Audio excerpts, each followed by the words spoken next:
1992 India का financial system टूटने के किनारे पर था। बैंक्स पैनिक में थे, इन्वेस्टर्स बर्बाद हो रहे थे और बीच में एक नाम बार-बार सामने आ रहा था, हर्षद मेहता। एक आदमी जो कुछ सालों पहले तक एक नॉर्मल मिडिल क्लास लड़का था और कुछ ही वक्त में बन गया the big bull of Dalal street. 29 जुलाई 1994 गुजरात के राजकोट में एक सिंपल फैमिली में हर्षद मेहता का जन्म हुआ। उसका बचपन मुंबई में गुजरा, एक छोटे से घर में जहां पैसा लिमिटेड लेकिन सपने अनलिमिटेड। स्कूल और कॉलेज लाइफ नॉर्मल थी, लेकिन हर्षद के अंदर एक चीज अलग थी, रिस्क लेने का जुनून। डिग्री के बाद उसने कई छोटी जॉब्स की, सेल्समैन, इंश्योरेंस एजेंट वगैरह, लेकिन उसकी नज़र हमेशा एक जगह टिकती थी, बॉम्बे स्टॉक एक्सचेंज। 1980s का बॉम्बे स्टॉक एक्सचेंज आज के डिजिटल मार्केट जैसा नहीं था। वहाँ डील्स फोन पे होती थी, सिग्नल्स पे होती थी और कई बार ट्रस्ट पे होती थी। हर्षद ने एक ब्रोकर के अंडर काम शुरू किया और धीरे धीरे सिस्टम के हर कॉर्नर को समझने लगा। उसने देखा कि सिस्टम परफेक्ट नहीं है, लूप होल्स हैं और जहाँ लूप होल हो वहाँ अपॉर्चुनिटी हमेशा होती है। 1990 के आसपास हर्षद मेहता ने अपनी कंपनी शुरू की, ग्रो मोर। अब वो सिर्फ एक एम्प्लॉय नहीं था, गेम का प्लेयर बन चुका था। उसने एक स्ट्रेटेजी यूज की, pump the stock, create demand and ride the wave.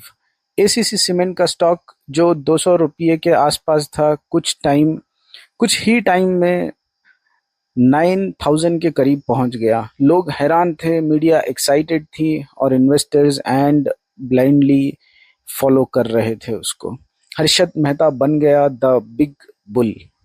उसके पास लग्जरी कार्स थी, इंपोर्टेड मर्सिडीज, वॉरली में sea facing penthouse. Harshad सिर्फ एक ब्रोकर नहीं था, वो एक सेलिब्रिटी बन चुका था। पॉलिटिशियंस, बिजनेसमैन सब उससे मिलना चाहते थे, लेकिन जितनी तेज उसकी सक्सेस थी उतनी ही रिस्की उसकी फाउंडेशन। अब शुरू होती है असली कहानी। दोस्तों, हर्षद मेहता ने बैंक्स के बीच होने वाले रेडी फॉरवर्ड डील्स का यूज किया। ये डील्स शॉर्ट टर्म लोन्स जैसी होती थी, जहां गवर्नमेंट सिक्योरिटीज कोलैटरल होती थी, लेकिन हर्षद ने एक लूप होल ढूंढ लिया, फेक बैंक रिसीट्स। उन फेक बीआरस के थ्रू उसने बैंक से करोड़्स के पैसे उठाए और उस पैसे को स्टॉक मार्केट में डाल दिया। मार्केट ऊपर गया, प्रॉफिट्स आए और सिस्टम्स को पता भी नहीं चला। जब तक सब कुछ कंट्रोल में था,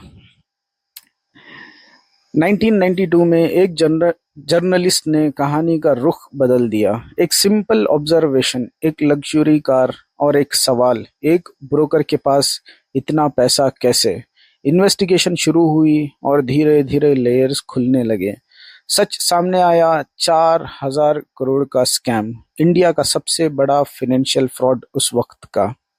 जैसे ही स्कैम एक्सपोज हुआ, स्टॉक मार्केट क्रैश हो गया, प्राइसेस गिरने लगे, इन्वेस्टर्स पैनिक में सेल करने लगे, लोगों की लाइफ सेविंग्स डूब गई। हर्षद मेहता जो कल तक हीरो था, आज देश का सबसे बड़ा विलन बन चुका था। हर्षद मेहता को अरेस्ट किया गया, उसके खिलाफ मल्टीपल क्रिमिनल केसेस फाइल हुए, लेकिन उसने एक शॉकिंग क्लेम किया, मैं अकेला नहीं हूँ, सिस्टम भी इन्वॉल्व्ड है। उसने पॉलिटिशियंस और बैंकर्स पर भी एक्यूजेशंस लगाए, लेकिन सच पूरा कभी सामने नहीं आया।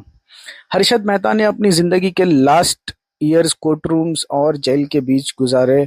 31 दिसंबर 2001 थाने जेल के अंदर हार्ट अटैक से उसकी डेथ हो जाती है। एक आदमी जिसका नाम कभी हेडलाइंस में शाइन करता था, आज एक कंट्रोवर्सी बनकर रह गया। हर्षद मेहता की कहानी सिंपल नहीं है। एक तरफ स्कैम, फ्रॉड और लॉस, दूसरी तरफ एक आदमी जिसने स्टॉक मार्केट को पॉपुलर बना गया। उसने एक चीज प्रूव की, सिस्टम स्ट्रांग ना हो तो कोई भी उससे एक्सप्लॉइट कर सकता है। एक नाम जो एम्बिशन का भी सिंबल है और ग्रीड का भी। एक कहानी जो हमें सिखाती है कि सक्सेस और डाउनफॉल के बीच सिर्फ एक लाइन होती है, और जब वो लाइन क्रॉस होती है तो कहानी क्राइम थ्रिलर बन जाती है। अगर आपको ये डॉक्यूमेंट्री पसंद आई हो तो लाइक करो, शेयर करो और कमेंट में बताओ हर्षद मेहता जीनियस था या स्कैमस्टर था। एक आदमी जिसने 4,000 करोड़ का सिस्टम हिला दिया और जब सच सामने आया तो पूरा इंडिया हिल गया।